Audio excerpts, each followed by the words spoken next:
Welcome back and Happy New Year. This go round, we're going to take a look at a unique game for the PlayStation 2.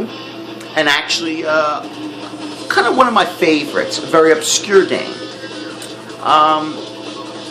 The King of Fighters 2002 Unlimited Match. It's actually only known to the hardcore fighting game fanatics and King of Fighters fans, really. And what separates this from the original Neo Geo version is a bit of the updated backgrounds, more characters, and a little bit revamped up music. So that's basically what really the game is about. It's not really focused on storylines, more focused on tournament play. And the game actually came out, as you can see, in 2009 for the PS2, and I think 2010 for the Xbox Live Arcade. Now, I believe this is based off, actually, if I'm not mistaken, an arcade game. But there's two versions for the PS2. There's this version, what I'm playing, it's the first version. Then there's a tanky version, whatever the fuck it's called. So, yeah. So let's just get into this game, shall we? I'm going to go for team play. As you can see, there's just so many different things. Single play, endless, challenge, just a whole bunch of different stuff. Game option, Neo Geo mode. That's when I placed the original King of Fighters 2002 for the Neo Geo. It's the original ROM version. Alright, so let's get into team play. Alright, let's see, who the hell do I choose? Fuck it, I'll go with Yamazaki, Blue Mary, and Billy Kane. I actually like Yamazaki a lot. He's kind of like one of my favorite villains, because he's an arrogant fighter. In his pocket he keeps his knife and all as one of his attacks, which is really cool. And he's from Fatal Fury 3. He was a sub-boss. He was the bodyguards for the Jin twins with the whole Secret of the Scroll bullshit. And if you look in the background, you'll see one of the Jin twins over there. But actually, both of them sitting at that table. So, anywho, the thing is that if you're familiar with King Fighters 2002, you may be familiar with this game. Like I said, the sprites remain the same, but the backgrounds are completely different. A lot of people know me. They know that I'm usually not a big fan of the old school sprites versus the 3D pre-rendered type of thing, because it actually just makes the character sprites look out of place, more jaggedy, more rough looking. But the backgrounds and all, to me, I really like and are a fanfare tribute to fans of the series. And like I said, if you look in the background, you'll see numerous SNK characters. Numerous. Like, you can just stare at the screen and pull out a whole bunch. Like you see, I was telling you, the Jin twins right there. You got Tung Fu sitting in Indian style. You keep on going along. You see the dude from Art of Fighting 2. I forget what his name is. You'll see characters from, Top Hunter. The way background, you'll see Hanfu from Fatal Fury 3 and the rail bouts. There's just so much different cool aspects to it. That's why I kind of overlook, the whole pre-rendered sprites type dealing. So, yeah. Now, like I said, this game only appeared in Japan. Now, I'm not exactly sure if it appeared for Xbox Live as far as hitting the States. That I don't know. If somebody knows, let me know. But the thing is that it's actually a really good game because it features so many characters. You got at least about maybe 50 characters, maybe a little bit more.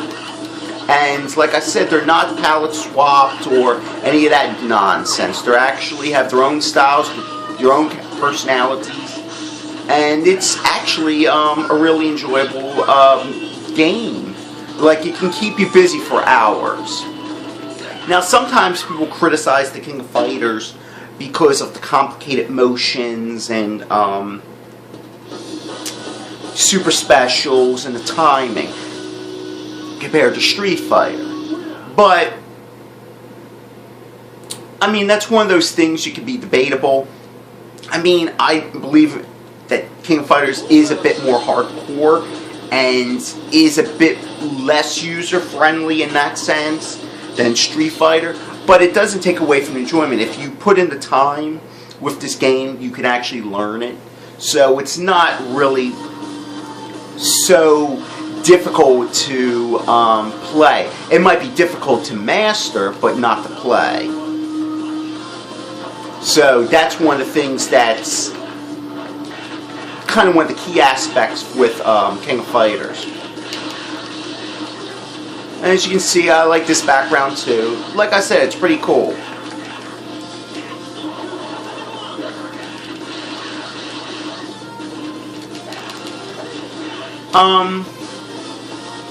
I can't really say too much more to the game because it does what it does. It plays well.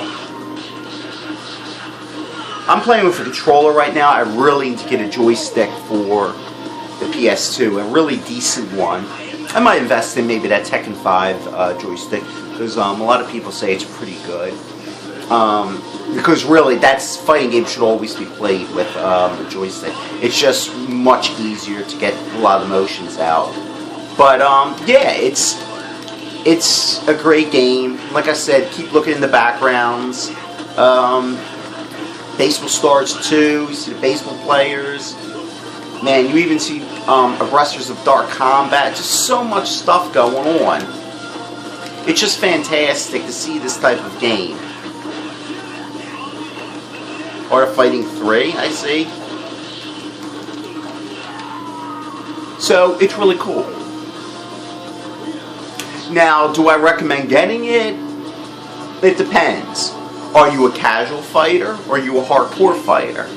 Are you a King of Fighters fan? These are questions that only really you can answer. But if you are a hardcore fighter, absolutely.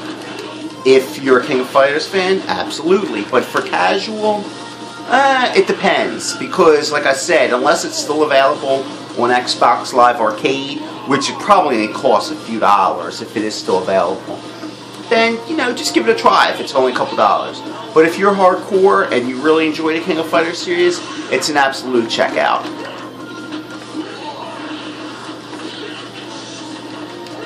So yeah, I'm just going to leave you with a bit more gameplay, and yeah, and that will be it. Sorry I haven't been around, you know, doing some overviews in a minute, you know, just busy with life and all sorts of wild shit. So, yeah. Alright then.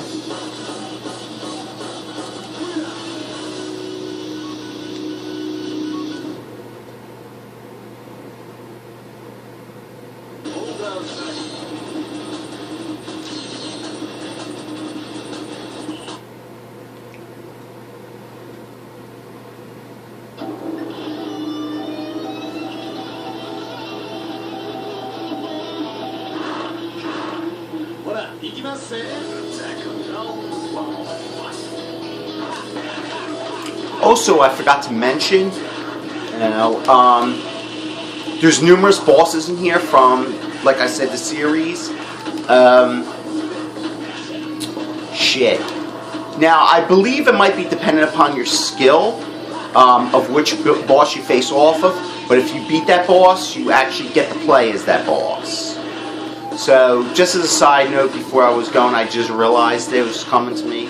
Also, too, one thing that King of Fighters is known for is its affinity towards the characters. So while there might not be necessarily a story, the personality between certain characters is really cool. So, yeah. It's something that adds a little extra to the game.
Alright then, take care.